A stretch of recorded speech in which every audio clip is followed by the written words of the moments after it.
The aroma of truffle oil and fear always hung heavy at Le Bernardin's Chicago location on Friday nights. But tonight, the air was thick enough to choke on. Imelda Jenkins adjusted her apron, wincing as the coarse fabric rubbed against the burn mark on her forearm, a souvenir from the fryer earlier that shift. At 26, Imelda had the tired eyes of a woman twice her age, and the hands of a surgeon wasted on carrying trays of Wagyu beef to men who tipped in insults rather than cash. "Table 4, the floor manager, Monsieur Sterling, hissed, shoving a heavy silver platter into her hands. His face was pale sweat beading on his upper lip. "Do not speak unless spoken to. Do not make eye contact. And for the love of God, Imelda, do not drop anything." Imelda glanced at table 4. It was the secluded booth in the back, the one shrouded in shadows, even though the crystal chandelier above it was fully lit. Lorenzo Moretti sat there. Everyone in the city knew the face, even if the newspapers were too scared to print it often. He was 32, carved out of granite, and ice wearing a bespoke Brioni suit that cost more than Imelda's entire college tuition had been before she dropped out. He was terrifyingly handsome in the way a storm is beautiful before it rips your roof off. But Imelda's eyes didn't linger on the Don. They drifted to the small boy sitting next to him. Leo Moretti. 6 years old. He looked like a porcelain doll that had been shattered and glued back together wrong. He was staring at the tablecloth, his small hands gripping a toy car so tightly his knuckles were white. He was famous too. The Mute Prince. The boy who hadn't uttered a sound since the car bomb that killed his mother 2 years ago. "Yes, sir," Imelda whispered to the manager, balancing the tray. She walked towards the table. Her heart wasn't pounding because of the Mafia boss. It was pounding because she recognized the look in the boy's eyes. It was the freeze response. She had seen it 100 times during her residency at Northwestern, before her life fell apart. The kid wasn't just shy. He was trapped in a neurological loop of terror. Imelda placed the plates down. Clink, clink. Lorenzo didn't look up from his phone. He was typing something that probably decided the fate of a shipping lane in the Atlantic. "Enjoy your meal," Imelda said softly. Lorenzo waved a hand, a dismissive gesture to make her vanish. She turned to leave. That was when it happened. A busboy, new and terrified, rushed past with a water pitcher. His elbow clipped the back of Leo's chair. It was a gentle bump, barely anything. But to Leo, it was an explosion. The boy flinched so hard his arm lashed out, sweeping his untouched glass of sparkling water off the table. Crash! The sound was deafening in the hushed room. The crystal shattered. Water soaked the expensive tablecloth and splashed onto Lorenzo's pristine Italian leather shoes. The music stopped. The conversation stopped. Lorenzo Moretti slowly put his phone down. The silence that followed was heavy, violent. He looked at the spilled water, then at his son. Leo was hyperventilating. His mouth opened in a silent scream, his chest heaving, but no sound came out. He was clawing at his throat, a classic sign of panic-induced vocal cord dysfunction. "Leo." Lorenzo said, his voice low and dangerous. Not angry at the boy, but frustrated. The frustration of a powerful man who could control everything except his own son. "Stop it. Breathe." Leo couldn't breathe. He was turning blue. "I said breathe." Lorenzo snapped, his voice rising. He stood up, knocking his chair back. The busboy who caused the accident was already sobbing in the corner, thinking he was about to die. Sterling, the manager, rushed over. "Mr. Moretti, I am so sorry. I will handle..." "Get out of my face," Lorenzo growled. He reached for his son, grabbing the boy's shoulders. "Leo." "Look at me."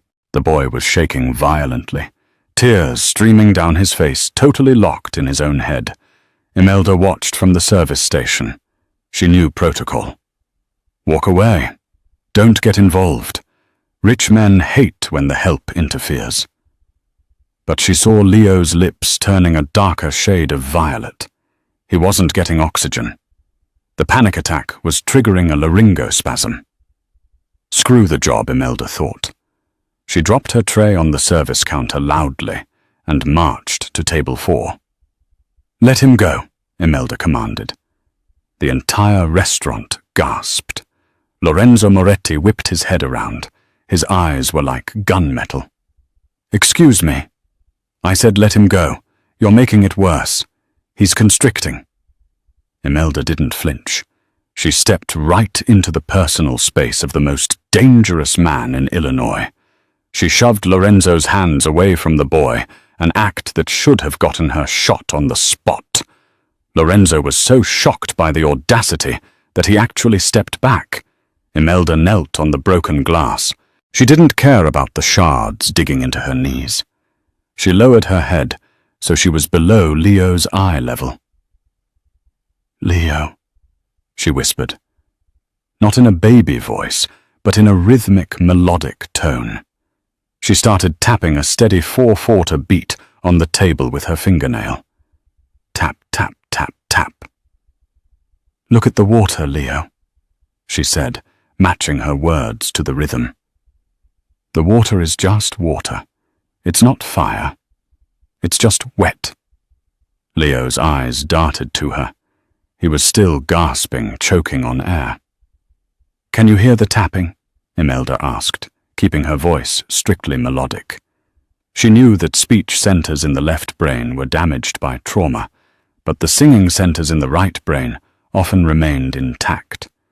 It was melodic intonation therapy. "Copy me," Imelda hummed a low note. Lorenzo reached for his jacket, presumably for a weapon, or to signal his guards. "What the hell do you think you're doing to my son?" "Shut up!" Imelda snapped at the Don without looking at him. "He's trying to sink." She focused entirely on the boy. She hummed again, vibrating the sound deep in her throat. Leo's chest hitched. He stopped clawing at his neck. His eyes locked onto Imelda's. Imelda repeated, nodding. Leo's mouth opened.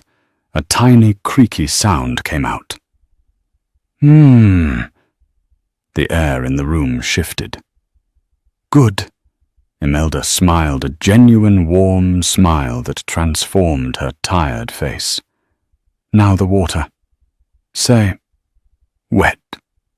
She sang the word on a falling third interval. "Wet." Leo took a shuddering breath. He looked at the puddle. Wet," he croaked. Lorenzo froze. He stood like a statue, his hand halfway to his inside pocket. He hadn't heard his son speak a coherent word in 730 days. Imelda didn't stop. Is the car wet?" Leo looked at his toy on the table. He picked it up. His hands were shaking less. "No," Leo whispered. "Is Daddy wet?" Imelda asked playfully. Leo looked up at the terrifying giant looming over them. A tiny ghost of a smile touched the boy's lips. "Yes," Leo said. Clear as a bell. Imelda let out a breath she didn't know she was holding. She slumped back slightly, suddenly aware of the pain in her knees. She looked down. Her uniform pants were stained with blood where the glass had cut her. She stood up, wincing, and finally looked at Lorenzo. The Don wasn't looking at his son anymore. He was looking at her. The look wasn't gratitude. It was the look a predator gives when it finds a new, fascinating species. It was possessive, calculating. Imelda stammered, the adrenaline fading, leaving her terrified. "I'm sorry, sir. I studied speech pathology. He just needed a rhythmic bridge to bypass the anxiety block." Lorenzo didn't speak. He stepped closer to her, invading her space. He smelled of expensive Scotch gunpowder and rain. He looked at her name tag. "Imelda," he said. His voice was deep, vibrating through her chest. "Yes, sir." "You're bleeding." It's fine." Lorenzo turned to the manager, Sterling, who was cowering by the wine rack. "Bring me a first aid kit and a bottle of the 82 Chateau Margaux." Lorenzo turned back to Imelda. "Sit down." "Sir, I can't sit with guests. I'll get her fired. If anyone fires you, I'll burn this building to the ground with them inside," Lorenzo said calmly. He pulled out the chair opposite him. "Sit." Imelda sat. For the next hour, Lorenzo Moretti didn't ask her about the weather. He asked her precisely how she did it. He watched her interact with Leo. And for the first time in 2 years, Leo ate his dinner, occasionally pointing at things and whispering words to Imelda. When the check came, Lorenzo didn't pay it. He simply stood up. He took a business card out of his pocket, heavy black cardstock with gold embossing. Just a number. No name. "You have a shift tomorrow?" he asked. "Double shift." Imelda sighed, looking at her bandaged knees. "Not anymore," Lorenzo said. He scooped Leo up in his arms. The boy looked back at Imelda and waved. "Wait, what does that mean?" Imelda stood up. Lorenzo paused at the door. He turned back, his dark eyes sweeping over her cheap uniform, her messy hair, her tired stance. "It means," Lorenzo said, "that you just became the most important person in Chicago. Go home, Imelda. I'll see you tomorrow." Imelda didn't know it then, but she had just walked into the lion's den, and the lion had just decided he was never letting her leave. Imelda lived in a shoebox apartment in the Humboldt Park neighborhood. It was the kind of place where the radiator clanked like a dying engine, and the sirens were a nightly lullaby. The morning after the incident at Le Bernardin, Imelda woke up to a pounding headache and a pounding on her door. She checked her phone. 10:00 a.m. She was late for her shift at the diner, her second job. She groaned, rolling out of bed, grabbing her robe. "Coming!" "Hold on!" she yelled. She unlocked the 3 deadbolts and swung the door open, expecting her landlord, Mr. Kowalski, coming to yell about the rent being 2 days late. It wasn't Mr. Kowalski. Standing in her dimly lit, peeling hallway was a man who looked like a mountain, dressed in a suit. He had a scar running through his eyebrow and was holding a briefcase. "Imelda Jenkins?" the man asked. "Who are you?" Imelda tried to close the door, but the man put a polished shoe in the jamb. "My name is Dante. I work for Mr. Moretti. He requested your presence." "I have to go to work," Imelda said, panic rising. "I work at Jim's Diner on North Ave. If I'm late, I lose the tips and I can't pay rent." Dante didn't smile. He stepped aside. Behind him, 2 other men were carrying large boxes up the stairs. "Mr. Moretti is aware of your financial situation," Dante said. "He has acquired your debt." Imelda froze. "What? Your student loans from Northwestern, your credit card debt from your mother's medical bills before she passed, and your rent." Dante checked a piece of paper. "It has all been settled as of 9:00 a.m. this morning." Imelda felt the blood drain from her face. This wasn't a gift. This was ownership. "I didn't ask for that. I can't pay him back." "He doesn't want money," Dante said. "Get dressed, Miss Jenkins. The car is downstairs." The car was a Rolls-Royce Phantom, idling in front of her crumbling apartment building, like a spaceship that had landed in a junkyard. The neighbors were staring from their windows. The drive was silent. They didn't go to the restaurant. They didn't go to a Mafia compound.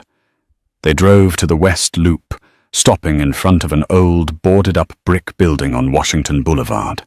It used to be a textile factory, then a failed hipster coffee shop. Now it was just abandoned. But the front door was open.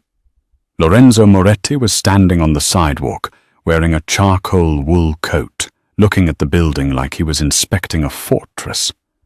Leo was with him holding the hand of a nanny, but when he saw the car pull up, he pulled away and ran toward it. Imelda stepped out. Before she could say anything, Leo hugged her legs. "Imelda," he squeaked. It was raspy, but it was a word. Imelda's heart melted instantly. She crouched down. "Hey, buddy, you using your voice today?" Leo nodded vigorously. Lorenzo walked over.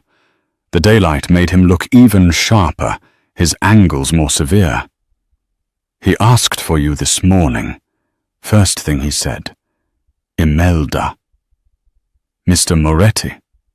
Imelda stood up, crossing her arms to hide the trembling of her hands. "You paid off my debt. Why I don't like owing people." "I don't like my son being mute," Lorenzo countered smoothly. "Consider it a retainer." "A retainer for what?" Lorenzo gestured to the boarded-up building behind him. "For this." He handed her a set of keys. "What is this?" Imelda looked at the heavy brass keys. "I did a background check on you, Imelda. Thoroughly." Lorenzo began to walk toward the building, expecting her to follow. She did. "You were top of your class at Northwestern. You were publishing papers on selective mutism and pediatric trauma before you were 24. You were the rising star." They stepped inside. The interior was gutted. Dust motes danced in the light beams coming through the dirty windows. It was huge. Ideally, it was a blank canvas. "You lost your residency." Lorenzo continued, his voice echoing in the empty space. "Because you refused to diagnose the chief of medicine's grandson with autism, when the kid was clearly suffering from abuse. You stood your ground. They blacklisted you." Imelda stopped walking. The old shame burned in her chest. "You know a lot for a guy I met yesterday." "I know everything." Lorenzo turned to face her. "You tried to open a free clinic in a church basement last year. It failed because you ran out of funds. You want to help kids who have no voice. Kids like my son." He spread his arms wide. "This building is yours. The deed is in your name. The contractors are already hired. They start Monday. You will build the best speech pathology and trauma center in the Midwest right here." Imelda looked around. She saw the potential, the therapy rooms, the sensory gyms, the waiting room. It was her dream. The dream she had buried under dirty dishes and grease stains. "What's the catch?" Imelda whispered. "There's always a catch with men like you." Lorenzo stepped closer. He reached out and tucked a stray strand of hair behind her ear. His fingers were warm, and the touch sent a jolt of electricity down her spine that she definitely did not want to feel. "The catch," Lorenzo said, his voice dropping to that dangerous, intimate register, "is that you work for me. You treat Leo every day. Whatever he needs, you fix him. And if I can't, you made him speak in 5 minutes when the best doctors in Switzerland couldn't do it in 2 years," Lorenzo said. "You will fix him." "Is that a threat?" "It's an investment." Lorenzo's eyes bored into hers. "But there is one more condition, which is, you move into my estate today." Imelda laughed, a nervous, incredulous sound. "Absolutely not. I'm not moving into a mob boss's house. I have a life. I have, well, I have a cat." "Bring the cat," Lorenzo said, turning to walk away. "Leo needs stability. He needs you close. And frankly, Imelda, now that the city knows you're the one who made the Moretti heir, speak, you have a target on your back. The Russian mob, the triads. They all know that the way to get to me is through my son. And now the way to get to my son is through you." He stopped at the door and looked back. "You're not just a speech therapist anymore, Imelda. You're a high-value asset. If you stay in that apartment in Humboldt Park, you'll be kidnapped by sundown." Imelda looked at the keys in her hand. Then she looked at Leo, who was tracing patterns in the dust on the floor, humming the tune she taught him. She realized then that Lorenzo wasn't asking. He had maneuvered her into a corner so elegant she hadn't even seen the walls go up. "Fine," Imelda said, her voice shaking. "But I designed the clinic. My way. No laundering money through my practice." Lorenzo smirked. It was the first time she had seen him make an expression that wasn't pure intimidation. It was devastatingly attractive. "Deal," he said. "Welcome to the family, Imelda." As she walked out into the sunlight, Imelda had a sinking feeling. She might be able to fix Leo's voice, but she had no idea how she was going to survive his father. The Moretti estate wasn't a house. It was a fortress disguised as a French chateau, sitting behind 20-foot iron gates in the ultra-wealthy suburb of Winnetka, north of Chicago. As the Rolls-Royce crunched up the gravel driveway, Imelda clutched her cat carrier like a life preserver. Her tabby cat Barnaby let out a distressed yowl that matched Imelda's internal monologue. "Welcome home," Lorenzo said dryly as the car stopped. The front doors opened, revealing a staff of 6 waiting in a line. The house was breathtaking marble floors that shone like water, a staircase straight out of Titanic, and art on the walls that Imelda recognized from her art history textbooks. But the air was cold, sterile. It felt like a museum where nobody was allowed to touch anything. Lorenzo didn't introduce her to the staff. He barked orders at Dante about security protocols and strode toward his study. "Mrs. Gable will show you to your wing," he threw over his shoulder. "Dinner is at 7 sharp. Do not be late. And Imelda, dress appropriately. You're not a waitress anymore." Imelda bristled. She wanted to throw her cat carrier at his expensive suit. Mrs. Gable, the housekeeper, was a severe woman in her 60s, with hair pulled back so tight it looked painful. She led Imelda up the grand staircase to the east wing. "Mr. Moretti's suite is in the west wing," Mrs. Gable said pointedly. "Leo's room is down the hall from yours. The Don values quiet above all else. See that you maintain it." Imelda's room was bigger than her entire old apartment.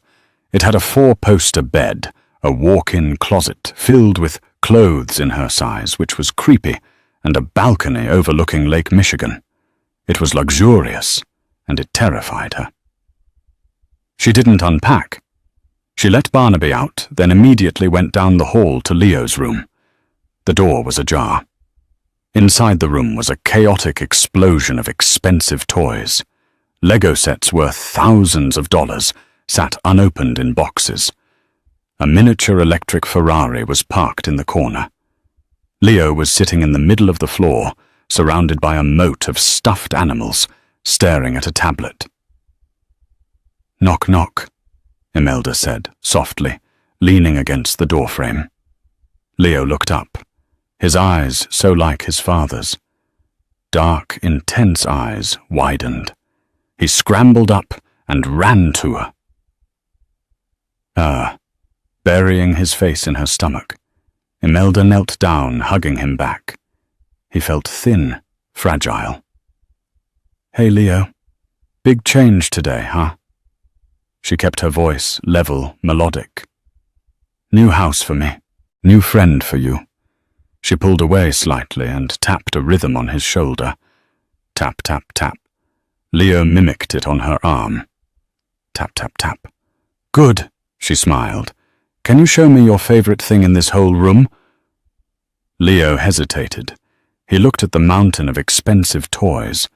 Then he walked past them to his pillow. He lifted it and pulled out a worn, dog-eared photograph. He brought it to Imelda. It was a picture of a beautiful laughing woman holding a baby Leo on a beach. "Mama," Leo whispered. It was barely audible, like wind through dry leaves. Imelda's heart broke. She realized then that Lorenzo's approach, burying the boy in expensive distractions and demanding he snap out of it, was the worst possible thing for him. Leo didn't need toys. He needed permission to grieve. "She's beautiful, Leo," Imelda whispered back. "It's okay to miss her. It's okay to be sad." Leo looked at her, stunned. It seemed no one had ever told him that before. Just then the doorway darkened. Lorenzo stood there, his presence sucking the oxygen out of the room. He saw the photo in Leo's hand, and his jaw tightened so hard Imelda thought a tooth might crack. "Dinner," Lorenzo growled. "Now." He turned and walked away. Leo immediately stiffened, the progress vanishing instantly as he retreated back into his shell. Imelda stood up, fury bubbling in her veins. She wasn't just fighting Leo's trauma anymore. She was fighting the man who was causing it. 2 weeks passed. Imelda fell into a strange high-tension routine. Mornings were spent at the construction site on Washington Boulevard, arguing with contractors who didn't like taking orders from a woman until Dante would show up and silently stand behind her, sharpening a knife. Suddenly the contractors became very cooperative. Afternoons were for Leo. Imelda transformed a sunroom in the estate into a sensory safe zone. No loud noises, soft lighting, therapy swings, and kinetic sand. She didn't pressure him to speak. They communicated through rhythm drawing and humming. Leo was blossoming. He was smiling more. He would hum along with Imelda's songs. He whispered words when they were alone. Hungry, cat, play. Evenings, however, were a battlefield. Dinner was a formal affair, at a table long enough to land a plane on. Lorenzo sat at the head, radiating broody silence, checking his multiple phones.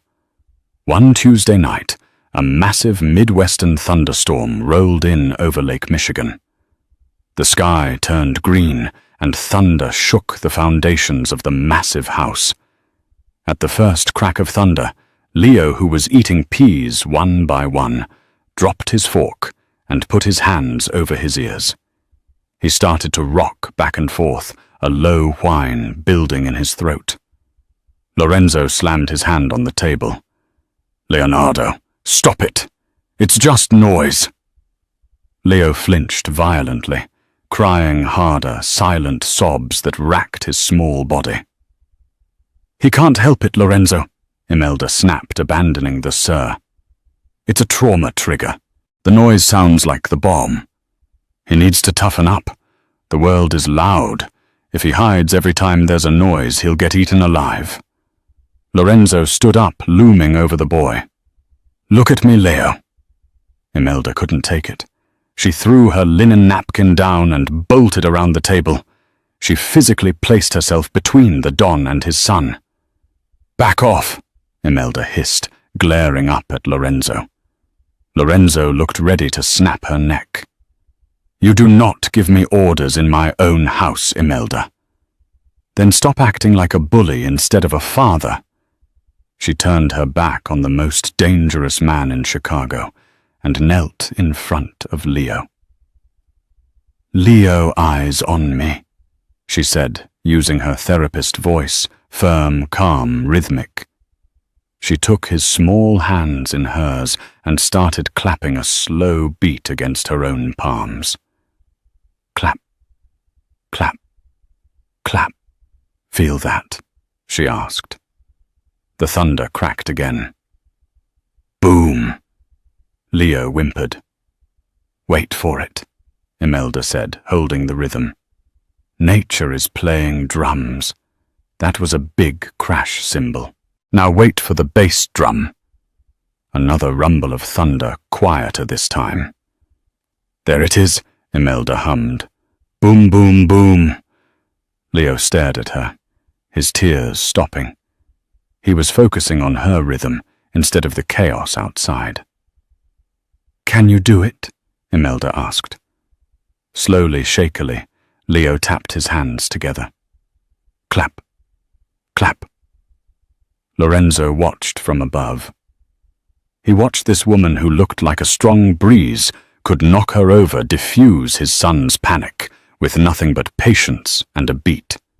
He saw the color return to Leo's face. He felt a strange tightening in his chest, a feeling he hadn't had in years. It wasn't just respect, it was something hotter, something more dangerous. I'll take him up to bed, Imelda said quietly, not looking at Lorenzo, scooping the exhausted boy into her arms. Later that night, Imelda couldn't sleep. The adrenaline from the confrontation was still coursing through her. She went downstairs to the library to find a book. The library smelled of old paper and expensive brandy. Lorenzo was there, sitting in a leather armchair by the fireplace, turning a glass of amber liquid in his hand. The firelight danced on the sharp planes of his face, making him look almost demonic. He didn't look up when she entered. You undermined me in front of my son. You were hurting him, Imelda retorted, staying near the door. I am trying to prepare him for the life he has to lead. He is a Moretti. He will inherit this city. He cannot cry at thunder. He's 6 Lorenzo, and he watched his mother die in a car explosion. He doesn't need toughening up. He needs to feel safe. Imelda stepped closer, her anger overriding her fear. Why are you so afraid of his emotions? Lorenzo looked up then.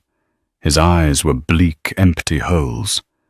Because emotions get you killed in my world. My wife, she was emotional. She insisted on taking that car that day because she was angry with me.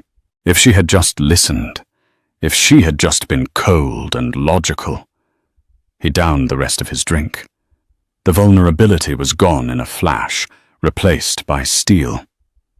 Dante tells me the Ivanov family is asking questions about the clinic, Lorenzo said, shifting gears instantly. They know I'm building something big. They suspect it's for Leo. The Russians, Imelda felt a chill. They are animals. They don't have codes like we do. If they find out you are the key to Leo's recovery, they won't just threaten you, Imelda. They will take you and break you to get to me. He stood up and walked toward her. He stopped inches away. The heat coming off him was intense. She could smell the brandy on his breath mixed with that unique scent of danger that clung to him. You are doing good work with the boy, Lorenzo murmured, his voice rough velvet. But do not mistake my indulgence for weakness. You belong to me now, Imelda, and I protect what is mine, no matter the cost. He reached out his hand, hovering near her face. Imelda held her breath. Her body betrayed her. She leaned slightly toward his touch. Then his hand dropped. Go to bed. Imelda fled to her room. Her heart pounding not from fear this time, but from a confused, burning desire that was far more dangerous than any Russian mobster. The clinic was nearing completion. It was beautiful. Natural wood floors, high ceilings, soundproof therapy rooms. Imelda's vision was coming to life. It was a Friday afternoon.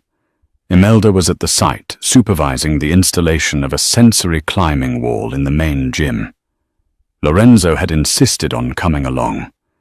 He was pacing the perimeter of the building site, talking on his phone in rapid-fire Italian, his hand never straying far from the bulge under his suit jacket. His presence made the construction workers nervous, but it made Imelda feel a strange, reluctant sense of safety. "Mr. Moretti, I don't need a babysitter," Imelda said when he walked inside to inspect the paint colors. "You're not being babysat. You're being guarded." He tapped a wall. "Is this bulletproof drywall?" "It's a speech therapy clinic for children, Lorenzo, not a bunker." "In my world, they are the same thing." Suddenly, tires screeched outside. Lorenzo stopped talking mid-sentence. His head snapped toward the front windows. 3 black SUVs roared over the curb, smashing through the temporary construction fencing. They screeched to a halt in a semicircle around the clinic entrance. Men in ski masks poured out, carrying automatic weapons. "Get down!" Lorenzo roared. He didn't grab Imelda's arm delicately. He tackled her. He hit her with the force of a linebacker, driving her to the sawdust-covered floor behind a stack of drywall sheets, just as the glass front of the clinic exploded inward in a hail of bullets. Rat-tat-tat-tat-tat. The sound was deafening. Wood splintered around them. Imelda screamed, curling into a ball. Lorenzo was on top of her, his heavy body shielding hers completely. He wasn't panicked. He was ice cold. He pulled 2 handguns from his waistband. "Stay down. Do not move. Do not make a sound," he commanded into her ear. Then the Don of Chicago went to work. He popped up from behind the drywall, firing with terrifying precision. Bang. Bang. Bang. 2 men outside dropped. Imelda pressed her hands over her ears, squeezing her eyes shut. This couldn't be real. This was a movie. This was a nightmare. More gunfire, shouts in Russian. Lorenzo was moving, shifting cover, returning fire, drawing their attention away from her. Dante and his security team, who had been in the parking lot, engaged from the flank. It was a war zone in the middle of the West Loop. It lasted maybe 3 minutes, but it felt like an hour. Then silence, broken only by groans and the wail of distant police sirens. "Clear!" Dante yelled from outside. Lorenzo returned to where Imelda was huddled. He holstered his hot weapons and knelt down. "Imelda, are you hit?" His voice was tight, urgent. She shook her head, mute with terror. She was trembling so violently her teeth chattered. Lorenzo grabbed her face in his hands, forcing her to look at him. His eyes were bulled, the pupils blown wide with adrenaline. There was blood on his cheek, a splinter cut, not a bullet hole. "Look at me. You're alive. I told you I would protect you." Imelda looked at the devastation around them, her dream clinic riddled with holes, the violence he brought into her life. You people are monsters," she whispered, tears streaming down her dusty face. "All of you." Lorenzo's expression hardened. The mask of the cold killer slid back into place. He yanked her to her feet, pulling her tightly against his chest as Dante rushed in. "Get her to the car. Burn the SUVs left behind. No traces," Lorenzo ordered Dante. He looked down at Imelda, his grip on her arm bruising. The adrenaline of the fight had shifted into something else, a raw, possessive fury, that they had dared to touch her. "You're right," Lorenzo hissed into her ear as he dragged her toward the back exit. "I am a monster, and you're stuck with me. You wanted to save my son. This is the price. There is no going back now, Imelda. You are completely and utterly mine. The ride back to the Winnetka estate was a blur of speed and silence. Lorenzo drove the damaged SUV himself, his knuckles white on the steering wheel, blood from his cheek dripping onto his pristine collar. When they arrived, the gate slammed shut behind them with a finality that echoed in Imelda's bones. "Get inside," Lorenzo ordered, marching her through the front door. "Dante lockdown protocol. Level 1. No one in or out. If a squirrel crosses the lawn, shoot it."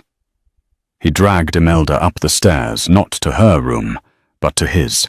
His suite was dark, masculine, and smelled of cedar and iron.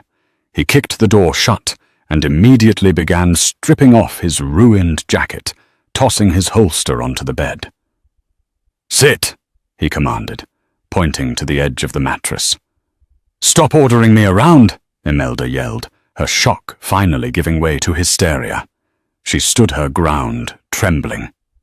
"You almost got me killed." "Those men, they had machine guns, Lorenzo. I treat children. I teach kids how to say apple and spoon. I don't dodge bullets." Lorenzo turned to her. He was shirtless now, revealing a torso that was a map of violence. Scars from knives, bullets, and burns crisscrossed his olive skin. But there was a fresh cut on his side from the debris bleeding sluggishly. "You think I wanted this?" Lorenzo roared back, stepping into her space. "I tried to keep you out of it. But you are the only thing that matters to my son. And now—" He stopped breathing hard, his eyes scanning her face frantically. "Now you are the only thing that matters to me." The silence that followed was louder than the gunshots. Imelda stared at him. "What?" Lorenzo looked like he hadn't meant to say it. He looked furious at his own weakness. "I have never feared anything, Imelda. Not death, not prison, not God. But when that glass shattered today, I felt fear." He winced, clutching his side. The adrenaline was wearing off, and the pain was setting in. Imelda's instinct as a healer overrode her anger. She sighed, her shoulders slumping. "You're bleeding. It's a scratch. It needs stitches. Sit down." Surprisingly, the Don of Chicago obeyed. He sat on the edge of the bed. Imelda went to the master bathroom, grabbed the first aid kit she knew he kept there, and returned. She knelt between his legs, cleaning the wound with antiseptic. He hissed, but didn't pull away. His skin was burning hot to the touch. "Why me?" Imelda whispered, her hands steady as she threaded a needle. "I'm just a waitress. A failed doctor." "You are not a failure," Lorenzo gritted out, watching her work. "You are the only person who ever stood up to me. You looked the devil in the eye and told him to be a better father." He reached out his rough hand, cupping her jaw, tilting her face up. "You are the light, Imelda, and I am the dark. I need you to see the shadows, so I don't lose my way entirely." Imelda looked into his eyes. She saw the monster, yes, but she also saw the man lonely, desperate, and fiercely protective. "This is going to hurt," she whispered, referring to the stitch. "Do it," he said, his eyes dropping to her lips. As she finished the last stitch, Lorenzo didn't let her pull away. He leaned down and kissed her. It wasn't a gentle kiss. It was a claiming. It tasted of blood and whiskey and desperation. Imelda dropped the medical kit. She tangled her hands in his hair, pulling him closer. For a moment, the war outside didn't exist. There was only this, the fire between the waitress and the king. The next morning, the bubble burst. Imelda woke up in Lorenzo's bed alone. The sheets were cold. She dressed quickly and went downstairs. The house was strangely quiet. Too quiet. "Lorenzo," she called out. "Leo." She walked into the kitchen. There was no staff, no Mrs. Gable, no chef.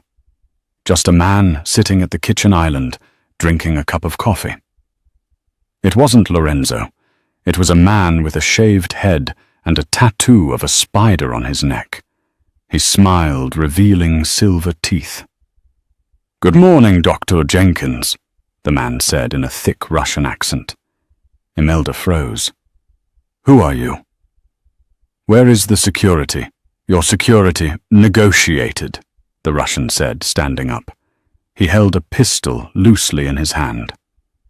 "Mr. Moretti is currently occupied at the warehouse district. We sent a diversion. He took the bait. He left the castle unguarded." "Where is Leo?" Imelda screamed, looking towards the back door. "The boy is in the car," the Russian said. "And you are coming with us. Dmitry Ivanov wants to have a chat with the woman who melted the Ice King's heart." Imelda's mind raced. Lorenzo was gone. The guards were dead or bought off. She was alone. "I'm not going anywhere with you," Imelda said, grabbing a heavy cast-iron skillet from the stove. The Russian laughed. "Cute." He raised the gun, but he didn't see the shadow move behind him. It wasn't Lorenzo. It was small. Leo. The boy hadn't been in the car. He had been hiding in the pantry. He rushed out holding a steak knife he must have taken from the butcher block. He didn't attack the Russian. He wasn't strong enough. Instead, Leo did something smarter. He slammed his hand onto the button for the garbage disposal. Crunch! The sudden violent mechanical roar startled the Russian. He flinched, turning his head for a split second. That was all Imelda needed. She swung the cast-iron skillet with all the rage of a woman protecting her child. Clang! The skillet connected with the Russian's temple. He dropped like a sack of potatoes. Imelda didn't wait. She dropped the pan and grabbed Leo. "Run!" she gasped. "To the panic room! Now!" They made it to the panic room in the basement, a reinforced steel vault stocked with water and monitors. Imelda locked the door and slid down the wall, pulling Leo into her lap. "You were so brave," she sobbed, kissing his forehead. "You saved me, Leo." Leo was shaking, but his eyes were clear. He pointed to the monitors. On the screens, Imelda saw them. 3 more black SUVs pulling up to the front of the house. More Russians. They had breached the perimeter. They were coming to finish the job. Imelda checked her phone. No signal. The panic room was shielded, but the landline was dead. "We have to wait for your dad," Imelda whispered. But on the monitor, she saw something that made her blood run cold. The Russians weren't just searching. They were planting explosives on the structural pillars of the house. They weren't going to storm the panic room. They were going to bring the whole house down on top of it. They wanted to bury them alive. "They're going to blow it up," Imelda realized with horror. "We can't stay here. If the house collapses, the ventilation will be cut off. We'll suffocate." She looked at Leo. "We have to go out. We have to make a run for the garage. Daddy has a backup car there." It was a suicide mission, but staying was a death sentence. Imelda grabbed a flare gun from the panic room's emergency kit. "Stay behind me, Leo. Hold my jacket. Do not let go." They unlocked the heavy steel door. The house was silent again. They crept through the hallway. The smell of gasoline was heavy in the air. They reached the foyer. The front doors were blown open. "Almost there," Imelda whispered. "Going somewhere." A voice boomed from the top of the stairs. Dmitry Ivanov stood on the landing. He was a giant of a man, wearing a white suit that looked ridiculous amidst the carnage. He held a detonator in one hand and an assault rifle in the other. "The little bird and the mute prince," Dmitry sneered. "Lorenzo will weep tears of blood when he finds you in the ashes." Imelda raised the flare gun. "Let us go, or I swear to God, you will shoot a firework at me." Dmitri laughed. He raised his rifle. "Goodbye, Dr. Jenkins." Crash. The stained glass window behind Dmitri exploded. Lorenzo Moretti swung in on a grappling line like a dark angel of death, shattering the glass and slamming feet first into Dmitri's back. The two men tumbled down the grand staircase, a tangle of limbs and fury. The rifle skittered across the marble floor. The detonator flew into the corner. Lorenzo was already injured from yesterday, and he had obviously fought his way back here. His shirt was torn, his face bruised. But he fought with the desperation of a father. He punched Dmitri, the sound of bone on bone echoing in the foyer. Dmitri, younger and bigger, threw Lorenzo off, sending him crashing into a marble pedestal. Lorenzo groaned, trying to rise, but Dmitri kicked him in the ribs. Lorenzo collapsed, coughing blood. Dmitri pulled a knife from his boot. He walked over to Lorenzo, who was struggling to get up. "Look at you," Dmitri spat. "The great Don Moretti, dying on his own floor." Dmitri raised the knife for the killing blow. Lorenzo was dazed, his vision swimming. He couldn't block it. Imelda screamed, raising the flare gun, but her hands were shaking too hard to aim. Then a voice cut through the noise. It wasn't a whisper. It wasn't a croak. It was a scream. A roar. "Leave my dad alone!" Leo stepped out from behind Imelda. He stood in the middle of the room. His small fists clenched, his chest heaving. Dmitri froze. The shock of the mute prince screaming froze him for one crucial second. Lorenzo heard the voice. It acted like a shot of pure adrenaline straight to his heart. His son was speaking. With a roar of effort, Lorenzo surged up. He didn't block the knife. He caught the blade with his bare hand, the steel slicing through his palm. But he didn't let go. He head-butted Dmitri, shattering the Russian's nose. Dmitri staggered back. Lorenzo didn't stop. He picked up the marble bust that had fallen from the pedestal and swung it with all his remaining strength. It connected. Dmitri went down and didn't move. Silence fell over the ruined house. Lorenzo stood there, swaying, blood dripping from his hand. He looked at the body, then slowly turned his head. He looked at Leo. "Leo." Lorenzo whispered, his voice broken. Leo ran.